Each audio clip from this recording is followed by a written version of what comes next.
Hello, family, and welcome to another episode of Role Model Makers Experts Cafe. I'm your host, Dr. L, the Parent Whisperer. And today with me, I have an amazing lady, Miss Dorothy Welty. Didn't I say that correctly? I know my T's and THs because of my background can get tricky, but I hope I said that correctly. Oh, no, you were great. That's Awesome. great. Awesome. She's an amazing member of our community. I love how she shows up, her energy, beautiful human being. So Dorothy, thank you for taking time out of your busy day being here, and audience members, thank you for tuning in. Dorothy, do you mind telling our audience members what you do and how you got involved doing it? And then we'll go from there. Well, what I am currently about is coaching at two different ends of the spectrum. I work with college-age students and coaching college success and kind of the path to discovering their identity as it relates to their success through college. And the other end of the spectrum is working with women who are seeking to recover from midlife divorce. So it's kind of two different ends of the spectrum.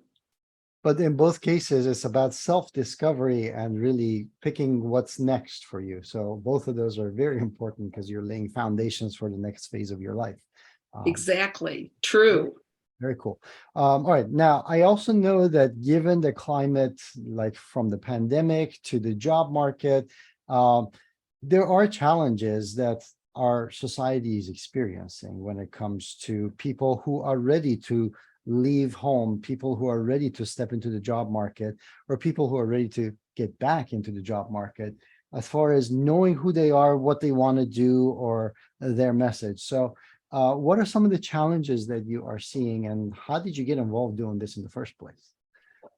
Well, my previous career was 25 years in higher education as a psychology faculty at colleges and universities. And then towards the end of my career, I was a dean of instruction.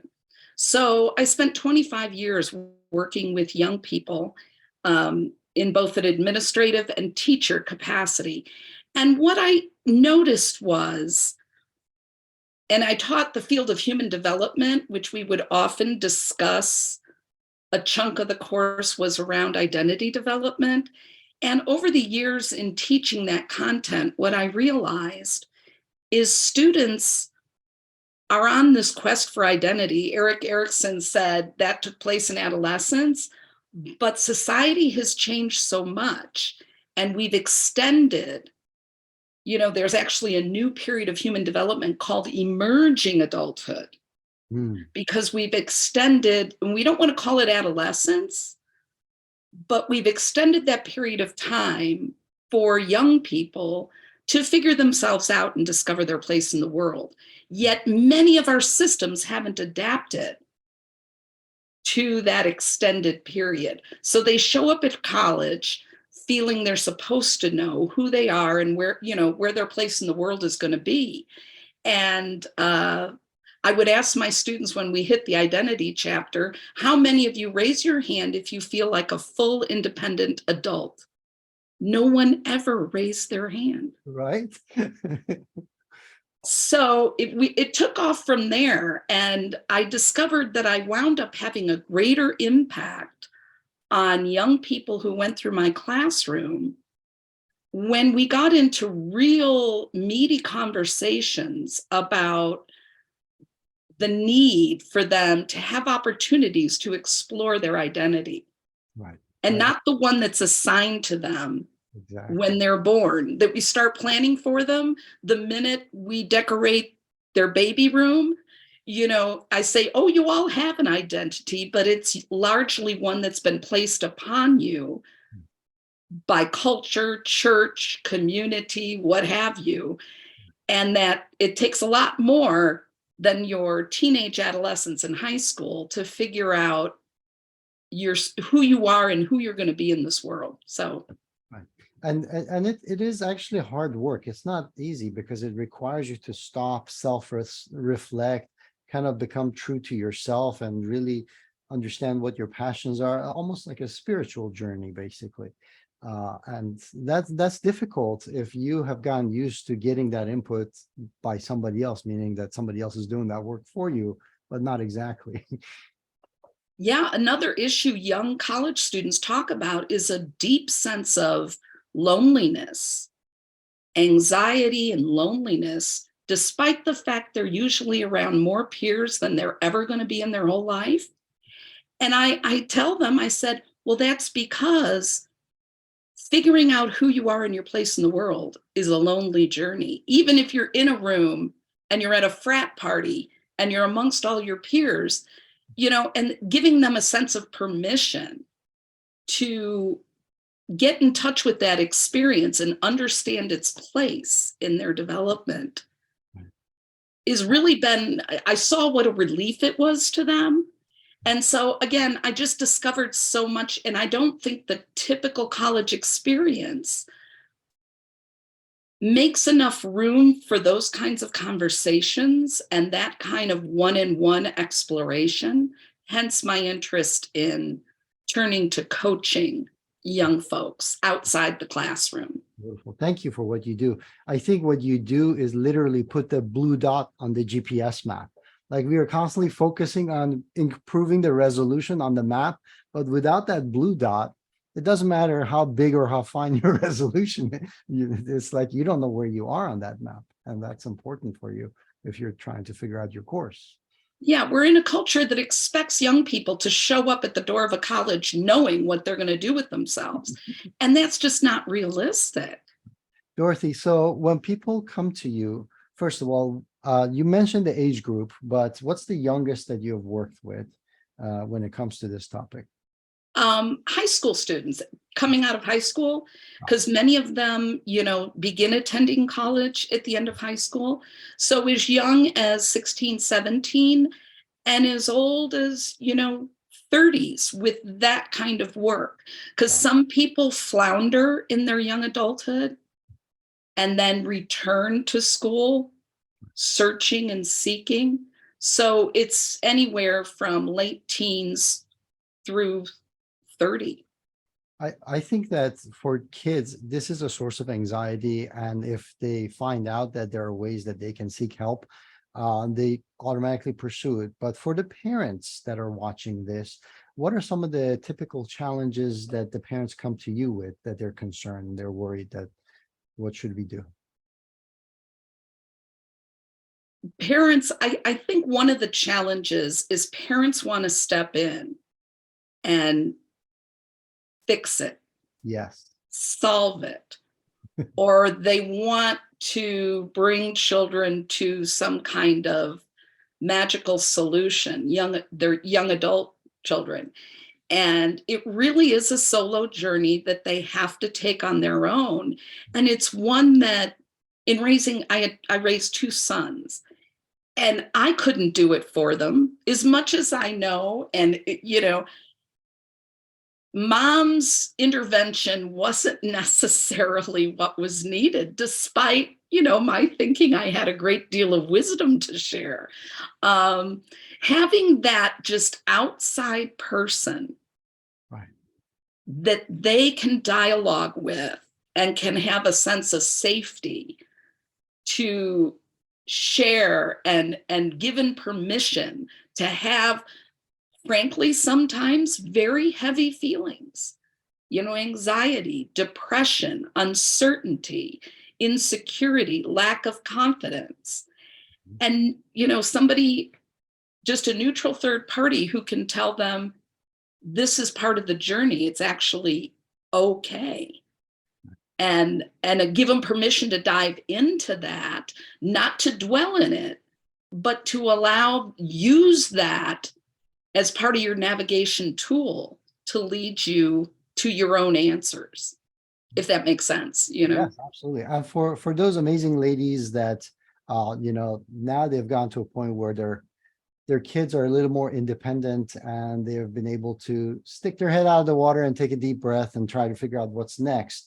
What are some of the challenges that you see for them that's facing them that they come to you with? The clients, the young adults. Yeah. A lot of time it's even getting past what they've grown up with, having them believe they have to follow. The expectations. Right. And getting them to think outside the box beyond what they think is possible for themselves. Got it. I think that is often a big struggle.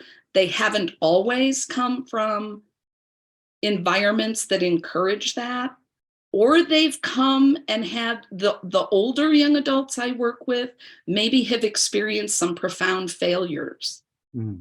That I use the metaphor, it's like they're carrying each of those failures is like a big boulder they carry around in an invisible backpack. And so trying to say, you can use that. That's not failure. It's the building blocks of future success. Beautifully said. Awesome. That's a beautiful way of looking at it. Okay. This is a really big field. So what's the first step? What would be the starting point of something that people watching this say, all right, you know what? This is the thing this is the takeaway. This is the one thing that I need to do. What would be your tip for them?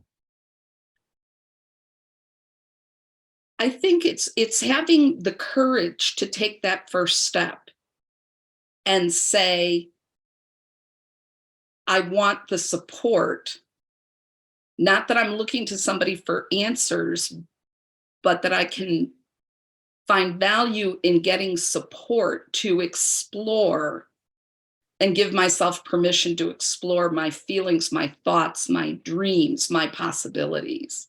Okay. I think that's the biggest hurdle. Okay. So let's pick on this a little bit more. You mentioned courage to look for support. Am I saying that correctly? Yeah. Okay. So how do you differentiate that from other people telling you what to do? Yeah, and often when I initially work with people, they're wanting an answer from me. Right. What's the answer?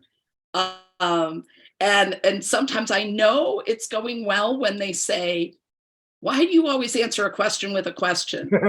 Yes. And I said, "All right, we're getting somewhere now." Because yeah, it's about having the courage to be without the answer, Right. but know that if you allow yourself just to bring out everything going on inside of you, you're going to find your own answer. Right. And I'm here to stimulate Right. and be kind of a thought partner, someone to stimulate that reflection, someone to tell you what you're feeling and thinking is okay and normal. And it's part of the journey. And I think, it takes a while sometimes for them to get that all that's okay. And it really is going to get them where they want to go. There sometimes can be big resistance at the beginning because, I just want somebody to tell me what to do. I'm often amazed by how social we as human beings are, that a lot of times we have these dialogues inside of our heads, which, like you said, is based on all the stuff that we've been told.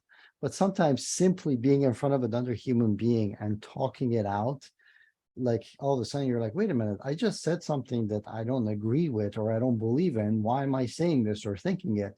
And you're off to a whole new game as a result of just that realization. And that came from being able to interact with another human being and having the discussion, like you said, having the courage to have that discussion. So really, really important. And to have the space for them to hear themselves, Yes. really. Absolutely. And someone on the other end truly listening and just reflecting back. This is what I've heard you. And sometimes reflecting back, well, I heard you say this, and now I hear you say that. And then that begins to help them unravel. Well, what do they really think and feel versus what have they been taught to think and feel, to kind of sort all that out. Yeah, very, very important. And believe it or not, sometimes you say things and you don't realize you're saying it until somebody says it back to you. You're like, did I say that? Did I really say that? Yeah. Yep, absolutely. Very cool. All right. So, Dorothy, how can people find out more about you, your community, and connect with you? Yeah, well, my company is Guidance and Grit, which I chose for a very specific purpose. And what I'm all about is supporting individual growth, resilience, integrity, and transformation. No pity party. Um, yeah. And I took that word grit to Yeah. mean, developing grit, but GRIT stands for the values Mhm. that I support in the work I do for the individuals I work with. And my website is just simply my name, DorothyWelty.com. And anyone can go there and learn more about what I do and books I've written and services I provide. Right. And your last name is spelled Welty, correct? Right. Perfect. And Awesome. Dorothy has two O's. Yeah, it's Doro. People think it's Dorthy. If Oh, you skip the wow. second O, you don't find me. I see. Got it. Very cool. All right. So, audience members, I will be putting all of the information. There's a lot more that Dorothy has given me. Very heart-centered individual. She's given me a lot of information. I'm going to put all of that in the description box. So take the time to go ahead and check things out. Click on it. Make sure that you find a way to connect, because that, as we have been discussing, is a very important part of being a human being, the ability to connect, to reach out. And also in the process, what you don't realize is oftentimes you're role modeling the behavior for your children so that they understand that they don't have to have all the answers. They don't have to do all the lifting themselves, that it's okay to reach out and connect, that there are good people in the world interested in making it better, interested in supporting you. And we need to role model that behavior for them. We have this virtual world now that they can reach to anybody, but somehow the kids are finding themselves more and more disconnected. And Dorothy, I think that's part of that whole anxiety, right? So please Yeah. connect by using the information that's provided for you in the chat, in the description. If you haven't already done so, connect with us by clicking the subscribe button so you get notifications of all the experts that come here sharing their passions, their message, and their expertise and gifts with you, like Dorothy has. And Dorothy, I know that you are busy. Thank you for taking time out of your busy schedule to be here. Any final words for our audience members before we finish? Well, thank you for having me. And whether you're a young person struggling to find your path in the world, or whether you're a woman at the midlife point reinventing yourself after divorce, I love the work. I love the service. It's a labor of real love. And you can live your very best life even if you arrive to education having felt like you've had failures or obstacles in your way, or you're coming out of a marriage thinking it's too late to reinvent yourself. um, Never too late. Never too late. My own personal story is a living example. Beautifully. So guys, connect. That's an amazing story. Make sure that you hear Dorothy's story as well. Don't let your past define your future or who you are today. So very cool. Thank you so Exactly. much. And we look forward to further collaborations and see you guys in future episodes. Cheers. Thank you so much. Bye bye.